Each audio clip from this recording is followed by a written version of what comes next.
Ag PhD full episodes and more are now available on Acres TV, the newest ag platform connecting you to fields of information. Look for us on watchacrestv.com.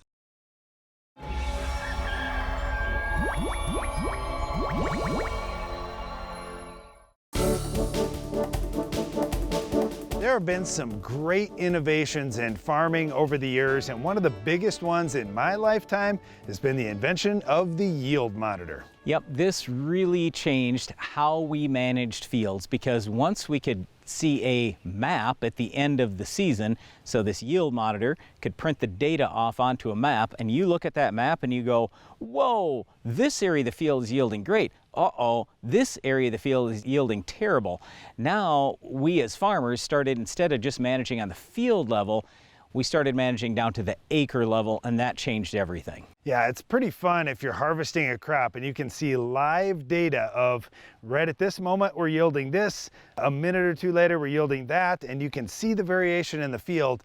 Now you can already start thinking, okay, that's where I turned around in the middle of the field. I must have run over some crop, or that's where this problem was. There's a weed patch or something like that, and you can see the impacts of those things. It really helps you as a farmer to realize, okay, do I let a few weeds go here at the end of the year, or do I go out and pull them because I know what kind of impact they're going to have going forward? Now, I was thinking about this the other day, though, Darren. For me, big equipment has almost made this situation a little worse, and here's where I'm going with this. So for us on the farm, we have a combine, and the head that we have for the combine, it seems like it just keeps getting wider and wider. Well, the challenge here is you take all that yield, all that grain from a wide head, and that goes into the combine, and now you get one piece of data, as opposed to if we had a way to, and I think this is where technology is going to go someday, we could measure by every individual row. How is this row doing versus this row versus this row?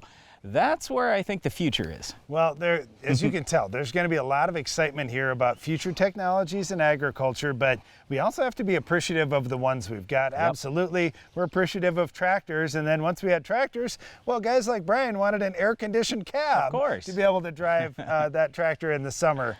And those kinds of things. But to me, when I look at these different innovations, I look at the ones that actually make us money. And the yield monitor has really helped us out in farming to solve problems, to identify problems, and to figure out why they're happening out in the field. And once you have a problem figured out, now next year it can be that much better. And then the next year you figure out, okay, now what's our yield limiting factor? And then we move that forward. And that's why we're seeing yields continue to move up on farms every year. Well, a yield limiting factor that you may identify in your farm is our weed of the week. Can you identify this week's weed?